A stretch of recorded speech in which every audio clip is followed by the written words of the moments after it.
नमस्कार, मैं doctor रिजत जांगेड, shoulder और नी सर्जन, जयपुर। आज की व्यस्ततम जीवन शैली के चलते दोस्तों, हर सामान्य आदमी कभी न कभी अपने कंधे में दर्द की समस्या से जूझ सकता है। सामान्य तौर पे हर 10 में से 3 व्यक्तियों को अपने जीवन काल में कभी न कभी कंधे के दर्द की समस्या का सामना करना पड़ सकता है।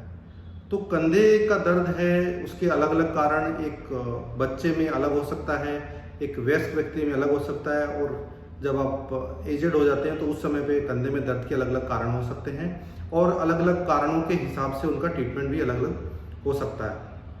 तो आज की इस वीडियो में हम बात करेंगे कि अलग अलग उम्र के हिसाब से कंधे में जो दर्द के कारण हैं वो क्या क्या हो सकते हैं, और उसका डायग्नोसिस किस तरीके से करते हैं, और उसका इलाज किस तरीके से किया जा सकता है। तो सामान्य तौर पे जो शोल्डर इंजरी के या शोल्डर पेन के जो पेशेंट्स हमारे पास में आते हैं, उसमें अगर अपन एजेड पेशेंट्स में बात करें तो कुछ अलग अलग कारण दर्द के हो सकते हैं उनमें। तो सबसे पहला कंधे में दर्द का काफ़ी प्रमुख कारण, कॉमन कारण है, वो है रोटेटर कफ टेंडिनाइटिस। तो रोटेटर कफ टेंडिनाइटिस दोस्तों, रोटेटर कफ मसल्स होती है कंधे में, जो आपका शोल्डर जॉइंट है उसमें 4 मसल्स होती हैं। एक जो मसल है वो सुप्रास्पाइनेटस है, जो कंधे को ऊपर की तरफ लेके जाती है। इसके अलावा इंफ्रास्पाइनेटस और टीरिस माइनर मसल होती है पीछे की तरफ में, पीछे की साइड में, जो कंधे को बाहर की तरफ लेके जाती है। इसके अलावा सबस्कैपुलरिस मसल जो फ्रंट में होती है, आगे की ओर होती है, और ये आपके कंधे को अंदर की तरफ इस तरीके से अंदर घुमाती है। तो ये 4 मसल्स हैं जिनको रोटेटर कफ मसल्स कहते हैं। ये रोटेटर कफ मसल्स में जब किसी कारण से इन्फ्लामेशन या सूजन आ जाती है तो उसको हमने कहते हैं रोटेटर कफ टेंडिनाइटिस, या टेंडिनोसिस भी कह सकते हैं। टेंडिनोसिस में उसमें इन्फ्लामेशन की जगह पे जो टेंडन है उसकी जो प्रकृति है वो उसमें एजिंग आ जाती है, उसमें डैमेज होना स्टार्ट हो जाता है ड्यू टू एजिंग, तो उसको टेंडिनोसिस कह सकते हैं। तो रोटेटर कफ है वो टूटा नहीं होता है इसमें, लेकिन उसमें इन्फ्लामेशन या सूजन होती है। ये है वो नॉर्मली 40 की उम्र के बाद में आपको स्टार्ट हो सकती है, और 40 की उम्र के बाद में इसमें किसी कारण से आपने कोई वेट उठाया हो या कोई हैवी वर्क किया हो, उसके बाद में सामान्य तौर पे आपके ये हो सकता है। और इसमें सामान्य तौर पे आपके जो कंधे में है वो दर्द रह सकता है। इसके अलावा आपका कंधा है वो आपको बाहर की तरफ उठाने में और ऊपर की तरफ उठाने में दर्द मेजरली रहेगा, और दर्द के साथ में इसमें थोड़ी आपको कमजोरी भी, वीकनेस भी लगेगी कि ये पूरी तरीके से आप ऊपर नहीं कर पा रहे हैं। इसके साथ में आपको जो ये वाली करवट है, मतलब जो सेम साइड, जिस साइड आपको टेयर है उस वाली करवट लेने में आपको पेन हो सकता है। स्पेशली अगर आप कुछ रेस्ट करते हैं या जैसे नाइट के टाइम में नाइट पेन आपको बहुत ज़्यादा हो सकता है। ये सब सिम्टम अगर आपको हैं तो डेफिनेटली आपको कोई एक शोल्डर जो पेन का एक्सपर्ट है या शोल्डर एक्सपर्ट है, जिसने शोल्डर में एक्सपर्टाइज किया हो, उसको आपको दिखाना चाहिए। और आमतौर पे एक्सरे में ऐसे केसेस नॉर्मल होते हैं, और आपको इसके डायग्नोसिस के लिए एमआरआई की ज़रूरत पड़ सकती है। एमआरआई में अपने देखते हैं कि साथ में अगर कोई रोटेटर कफ में टेयर तो नहीं है क्या, और टेंडिनोसिस के अंदर में उसमें जो एमआरआई में आपकी जो इंजरी है वो नहीं मिलती है, बल्कि जो टेंडन होता है उसमें कुछ इन्फ्लेमेशन या सूजन होती है।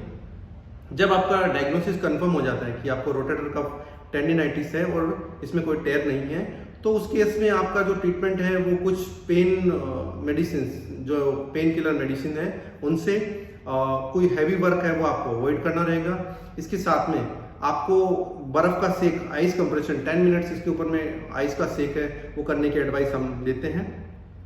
कोई हॉट फर्मेंटेशन करने के लिए इसमें मना करते हैं कि कोई आप इसमें गर्म सेक नहीं करें। साथ में कुछ पेन मॉडलिटी फिजियोथेरेपी की, जो अल्ट्रासोनिक थेरेपी या और जो पेन मॉडलिटी होती है वो इसमें यूज़ की जा सकती है।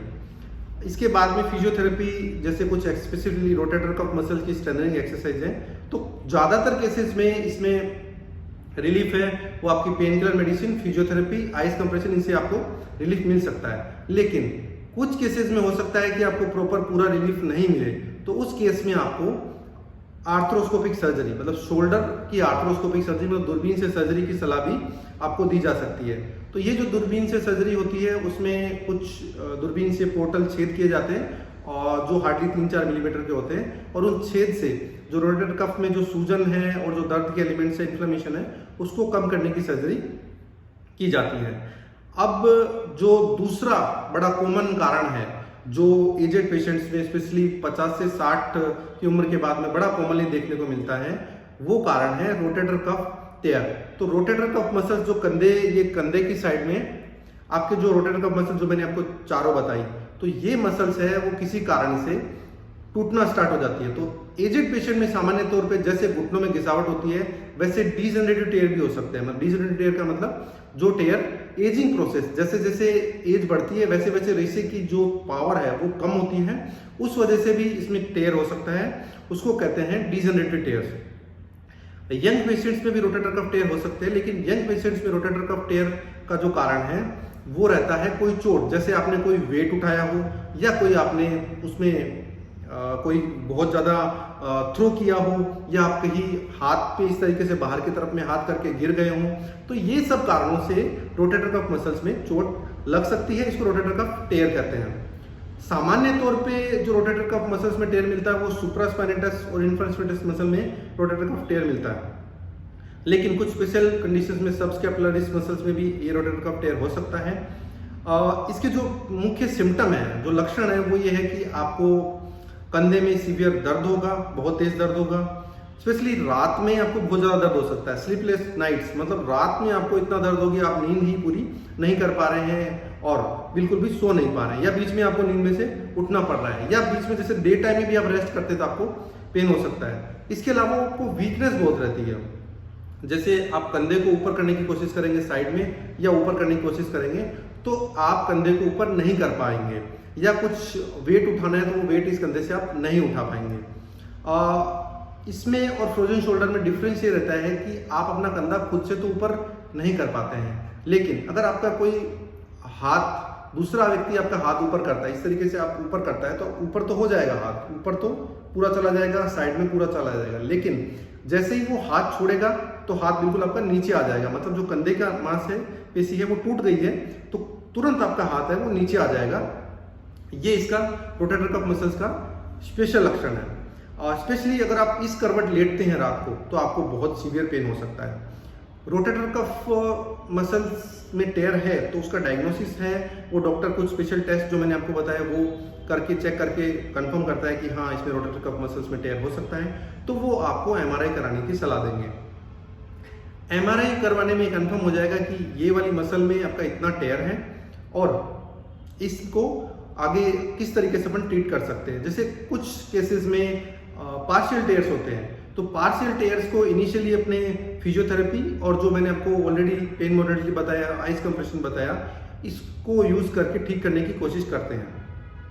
लेकिन अगर आपके मसल्स में, रोटेटर कफ मसल्स में फुल थिकनेस टेयर है और आपको साथ में वीकनेस भी है, पेन भी है, तो उस केसेस में आपको आर्थ्रोस्कोपिक रोटेटर कफ टेयर रिपेयर की सर्जरी की सलाह दी जाती है।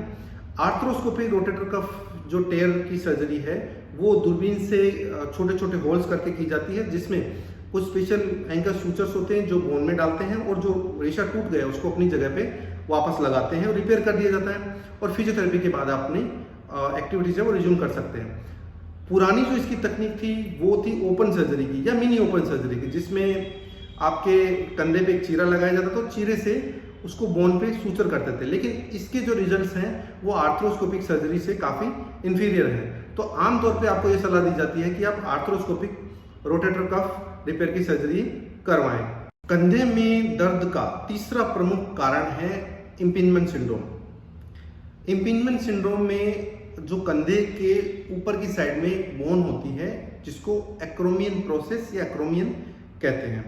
जो एक्रोमियन प्रोसेस है वो हड्डी रोटेटर कफ मसल्स के बिल्कुल ऊपर होती है ये हड्डी, और इस तरीके से जो मसल्स है इसके ऊपर रहती है।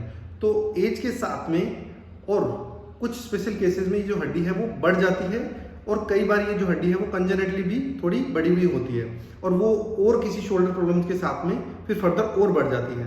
तो ये हड्डी है वो नीचे की रोटेटर कफ मसल्स के ऊपर में चुभती है। तो इस सिंड्रोम को या ये कंधे में दर्द के कारण को कहते हैं इम्पिंजमेंट सिंड्रोम। इम्पिंजमेंट सिंड्रोम में जो आपको कंधे में है वो इस आगे की भाग में स्पेशली बहुत दर्द रह सकता है, और नाइट पेन जो मैंने आपको कहा वो भी हो सकता है। स्पेशली जब आप कंधा इस 90 डिग्री पोजीशन से ऊपर करते हैं या कोई ओवरहेड एक्टिविटी करते हैं, मतलब जैसे कोई थ्रोइंग करते हैं या इस तरीके से हाथ ऊपर करते हैं या ऊपर से कुछ उठाते हैं, तो इस केसेस में आपको सीवियर पेन हो सकता है और नाइट पेन भी आपको हो सकता है। नॉर्मली इसका जो डायग्नोसिस है वो अपन स्पेशल कुछ क्लिनिकल टेस्ट है उनसे करके करते हैं। जैसे आप हाथ इससे ऊपर करते हैं तो आपको कंधे में दर्द होता है, और एक टेस्ट है कि आप इस तरीके से हाथ को अंदर करके और जस्ट ऊपर की तरफ उठाने को कहते हैं तो आपको दर्द होता है। तो ये जो 2 टेस्ट हैं वो करके हम चेक करते हैं कि इम्पिंजमेंट है या नहीं है। कुछ केसेस में इम्पिंजमेंट के डायग्नोसिस के लिए एमआरआई की भी जरूरत हो सकती है, तो एमआरआई में वो जो हड्डी बढ़ी हुई है वो कंफर्म हो जाती है। अर्ली फेजेस में जब इम्पिंजमेंट स्टार्टिंग फेज में होता है तो अपने नॉर्मली इसका जो ट्रीटमेंट है वो फिजियोथेरेपी, जो पेन की मेडिसिन है और इससे कर सकते हैं। फिजियोथेरेपी में जो रोटेटर कफ मसल्स है उनकी स्ट्रेंथनिंग एक्सरसाइज, जो थेराबैंड, जो एक बैंड होता है रबड़ का बैंड, उसको खींच के जो एक्सरसाइज की जाती है उसको रोटेटर कफ स्ट्रेंथनिंग एक्सरसाइज कहते हैं। वो करके काफ़ी हद तक 95% केसेस में रोटेटर कफ का जो इम्पिंजमेंट है उसमें रिलीफ आप पा सकते हैं। लेकिन कुछ केसेस में जब हड्डी बहुत ज़्यादा बड़ी होती है और मसल्स में जब टेयर होना स्टार्ट हो सकता है या हो जाता है तो अपन ये एडवाइस करते हैं कि जो हड्डी को हम आर्थ्रोस्कोपिक सर्जरी या दूरबीन की जो सर्जरी है उससे ठीक कर सकते हैं। अब इसमें दूरबीन से छेद करके आपके कंधे में पहुंचते हैं और जो हड्डी बड़ी हुई है उसको, हड्डी को एक शेवर बर होती है उस बर से घिस देते हैं और जो हड्डी बड़ी हुई है वो नॉर्मल हो जाती है और आप वापस अपनी एक्टिविटी रिज्यूम कर सकते हैं। इसके बाद में जो चौथा, जो शोल्डर में पेन का बहुत बड़ा कारण है, बहुत कॉमन है, एजेड पेशेंट्स हमारे पास में आते हैं, स्पेशली जो डायबिटीज़ है, थायराइड है, या उनको कोई हाथ में या कंधे में कोई पहला फ्रैक्चर हुआ है, तो उन पेशेंट्स में बड़ा कॉमन एक कारण लेके आते हैं जो बड़ा कॉमन अपने पेशेंट्स में मिलता है, उसको कहते हैं फ्रोजन शोल्डर या एडेसिव कैप्सुलाइटिस। आमतौर पे सामान्य जो ऑर्थोपेडिक सर्जन है वो कंधे की हर प्रॉब्लम को फ्रोजन शोल्डर ही डायग्नोस करते हैं, लेकिन जो मैंने आपको बताया कि कंधे में अलग अलग कारण हो सकते हैं जिसमें 10 कारण आज प्रमुखली अपन डिस्कस कर रहे हैं। तो उसमें जो चौथा कॉमन कारण है वो फ्रोजन शोल्डर है। फ्रोजन शोल्डर में आपके कंधे की जो झिल्ली होती है वो पूरी तरीके से चिपक जाती है और ये बिल्कुल जाम हो जाता है। फ्रोजन शोल्डर पे हमने एक अलग से वीडियो बनाया हुआ है, मैं आपसे रिक्वेस्ट करूंगा कि वो वीडियो आप देखें जिसमें प्रॉपर डिटेल में हमने समझाया हुआ है कि फ्रोजन शोल्डर में आप किस तरीके से राहत पा सकते हैं। तो जब ये कंधा पूरा चिपक जाता है तो आपको स्पेशली नाइट में बहुत सीवियर पेन होता है, इस करवट लेटने में बहुत सीवियर पेन होता है। आप जैसे ही हाथ ऊपर करने की कोशिश करते हैं तो आपका हाथ बिल्कुल भी ऊपर नहीं होता है, ना ही ऊपर की तरफ होता है ना ही साइड में होता है। और रोटेटर कफ मसल्स में जब टेयर होता है तो कंधे को कोई दूसरा हाथ सपोर्ट करके ऊपर कर सकता है, लेकिन जो फ्रोजन शोल्डर है उसमें कोई दूसरा व्यक्ति भी अगर कोशिश करता है तो वो हाथ ऊपर नहीं कर पाएगा।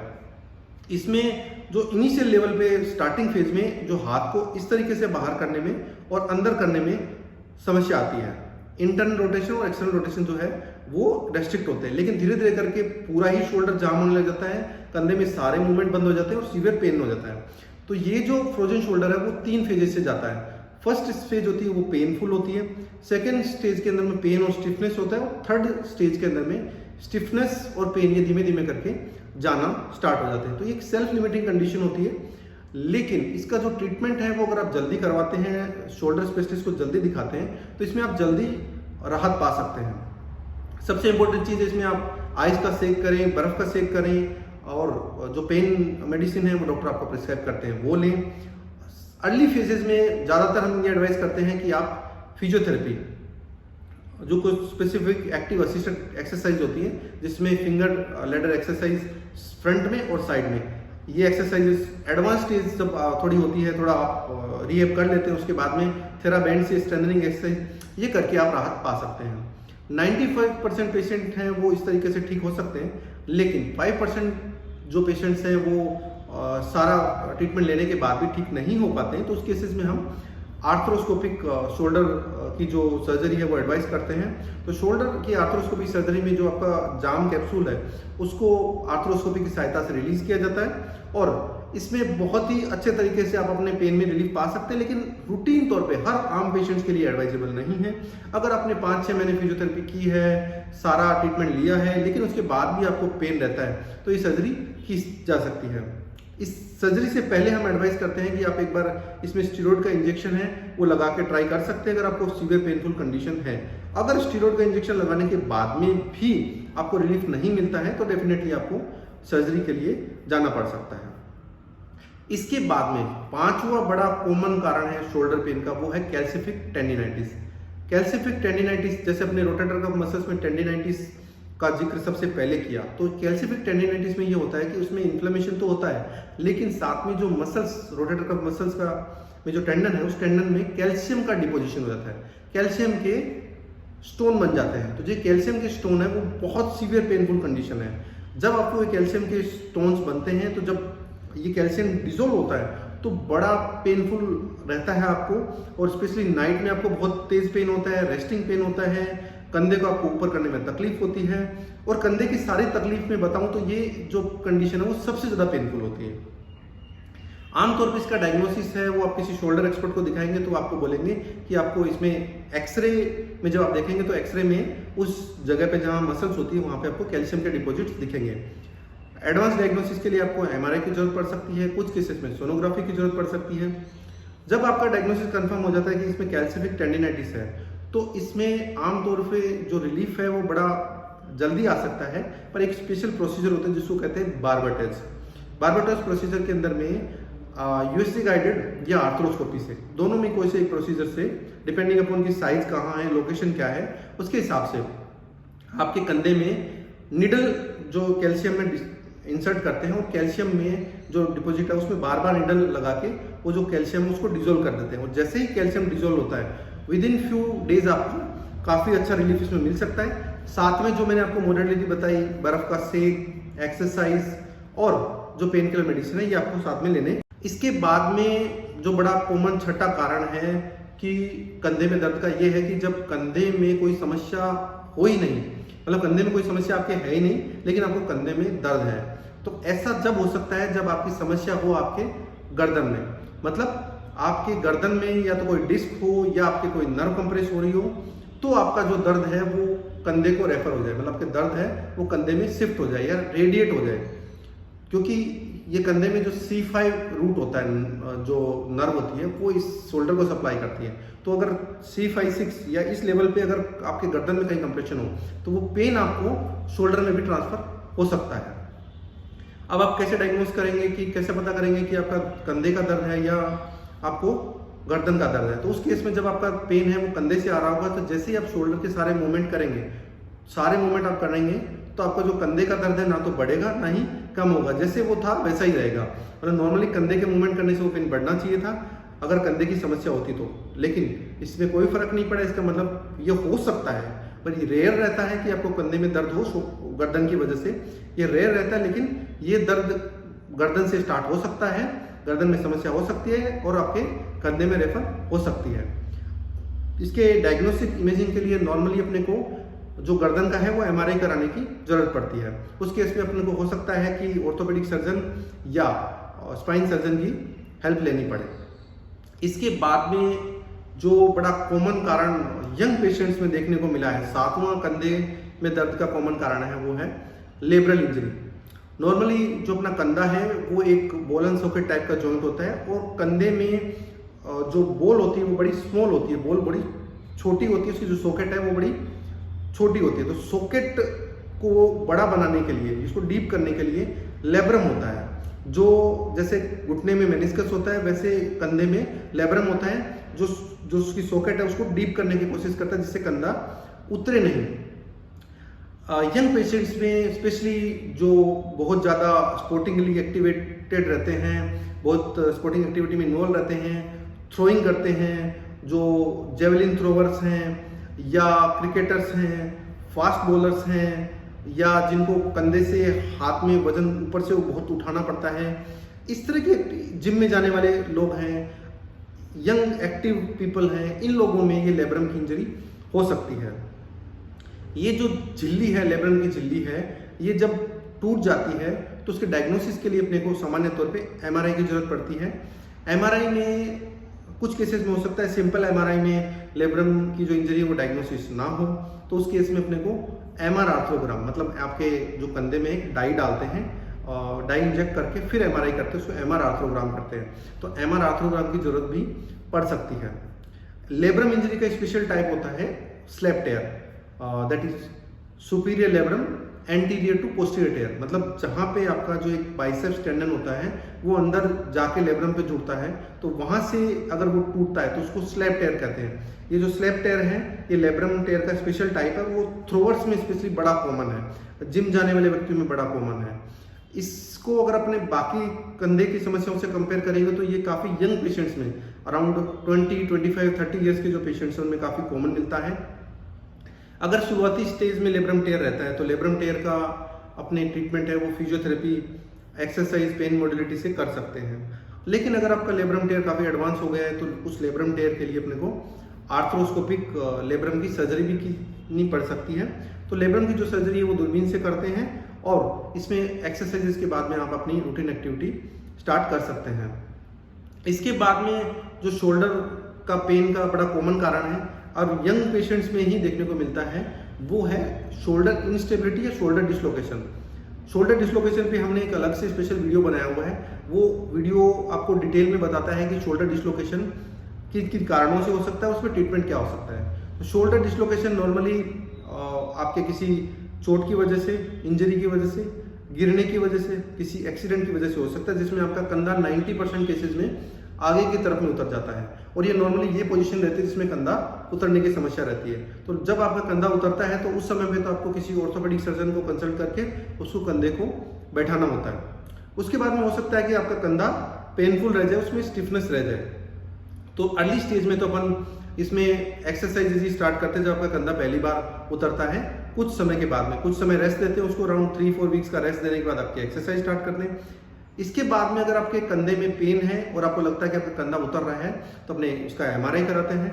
एमआरआई के अंदर में सामान्य तौर पे बेंकार्ट लीजन देखने को मिलता है, एक हिल सेक्स करके जो हड्डी में ऊपर की टाइप में लीजन होता है देखने को मिलता है। तो बेंकार्ट लीजन अगर आपके कंधे में मिलता है, आपकी एज यंग है, तो आपके कंधा बार बार उतरने की समस्या बनी रहती है। तो कंधा बार बार नहीं उतरे और आपको पेन नहीं हो तो उसके लिए आपको आर्थ्रोस्कोपिक बेंकार्ट रिपेयर की सर्जरी बताई जाती है। ये बड़ी सक्सेसफुल सर्जरी है जो कि सामान्य तौर पे 2 या 3 पोर्टल से ही की जाती है, जिसमें 2-3 स्टिच बाहर आते हैं और अंदर की साइड में जो लेब्रम आपका टूटा है उसको दूरबीन से एंकर्स की सहायता से वापस चिपका दिया जाता है। कुछ समय के रेस्ट और एक्सरसाइज के बाद आप अपनी एक्टिविटी वापस रिज्यूम कर सकते हैं। इसमें जो आर्थ्रोस्कोपिक सर्जरी है उसके रिजल्ट्स काफ़ी अच्छे हैं। इसके बाद में दोस्तों जो एजेड पेशेंट्स हैं उसमें एक बड़ा कॉमन कारण है जो जैसे घुटने में आप घिसावट देखते हैं वैसे आपके कंधे में भी घिसावट, मतलब ऑस्टियोआर्थराइटिस। तो अगर कंधे में आपके ऑस्टियोआर्थराइटिस हो जाता है तो वो भी शोल्डर पेन का काफ़ी कॉमन कारण हो सकता है। इसमें आपके जो कंधे के मूवमेंट हैं वो एक तो बहुत पेनफुल हो जाते हैं, आपको मूवमेंट करने में बड़ा दर्द होता है, कोई वेट उठाने में काफ़ी दर्द होता है। जैसे घुटने में घिसावट में आवाज़ आती है वैसे कंधे में अगर आर्थराइटिस हो जाता है तो आपको कट कट की आवाज़ आना स्टार्ट हो जाता है और कोई भी मूवमेंट करना बड़ा पेनफुल हो जाता है।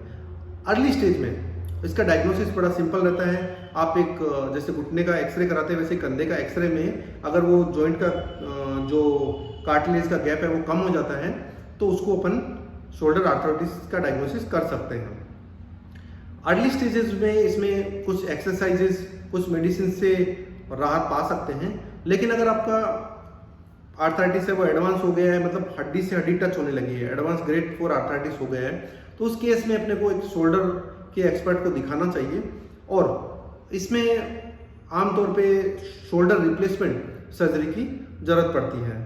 अगर शोल्डर रिप्लेसमेंट जैसे घुटने का रिप्लेसमेंट, नी रिप्लेसमेंट कराते हैं वैसा ही एक सामान्य सर्जरी है जो जिसमें जो आपकी सॉकेट है उसको एक सॉकेट से चेंज करते हैं और जो बॉल है कंधे की उसको एक बॉल से चेंज करते हैं। जो सॉकेट है वो आमतौर पे प्लास्टिक की होती है और जो बॉल है वो मेटल की बनी होती है। अगर आपका आर्थराइटिस है उसमें साथ में रोटेटर का मसल्स में भी पहले से इंजरी है तो उस केस में जो शोल्डर रिप्लेसमेंट है उसकी जगह पे करते हैं रिवर्स शोल्डर रिप्लेसमेंट। तो ये रिवर्स शोल्डर रिप्लेसमेंट सर्जरी है, उसमें जो कंधा नॉर्मल होता है उसका एग्जैक्टली ऑपोजिट चेंज करते हैं। जैसे आपके जो बॉल की साइज है उसकी तरफ पे सॉकेट फिट करते हैं और जो सॉकेट की साइज पे बॉल फिट करते हैं। तो इसमें एडवांटेज ये रहता है कि अगर आपके रोटेटर कफ मसल्स भी काम नहीं कर रही हैं तो जो रोटेटर कफ मसल्स हैं उसको काम करने के लिए जो डेल्टोइड मसल उस पर शिफ्ट कर दिया जाता है। इसके बाद में एक बड़ा कॉमन कारण है शोल्डर में पेन का, वो है एक्रोमियोक्लेविकुलर जॉइंट आर्थराइटिस।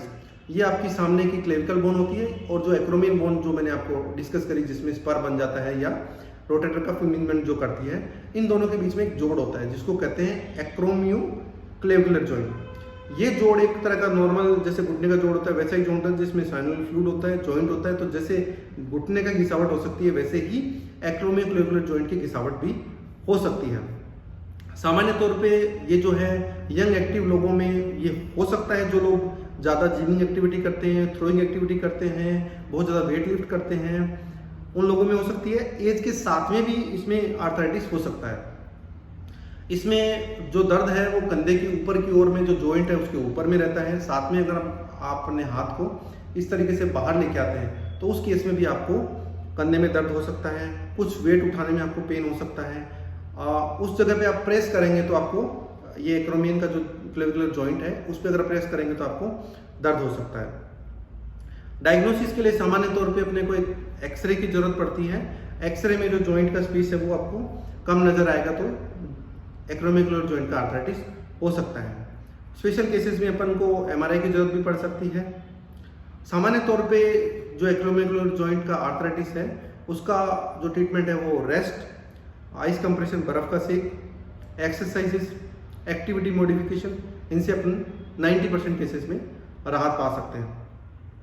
कुछ केसेस में स्पेशली अगर साथ में रोटेटर कफ मसल्स की प्रॉब्लम भी है और भी समस्याएं हैं कंधे में तो उन केसेस, कुछ केसेस में 5 to 10% केसेस में अगर आपको ये आर्थराइटिस बहुत सिग्निफिकेंट है, बहुत ज़्यादा है, पेन बहुत सिग्निफिकेंट है, साथ में अगर रोटेटर कफ मसल्स में भी टेयर है और भी कंधे में समस्या है तो उस केस में आर्थ्रोस्कोपिक सर्जरी की सलाह दी जा सकती है। आर्थ्रोस्कोपिक सर्जरी में जो इसका जो क्लेविकल वाला पार्ट है उसको निकाल देते हैं, जो हड्डी है उसको घिस देते हैं। तो कंधे में जो आर्थराइटिस की वजह से आपको एक्रोमियोक्लेविकुलर जॉइंट में जो पेन हो रहा है वो पेन आपको कम हो जाता है। तो दोस्तों इस वीडियो में हमने कंधे में जो कॉमन समस्याएं आम आदमी अपने जीवन में कभी भी फेस कर सकता है, और अगर आप मैंने आपको वीडियो के शुरू में बताया कि हर 10 में से 3 आदमियों को जीवन में कभी ना कभी कंधे के दर्द की समस्या से गुजरना पड़ता है, तो ये जो वीडियो है वो आपको काफ़ी इस हद तक मदद कर सकता है कि कंधे की समस्या,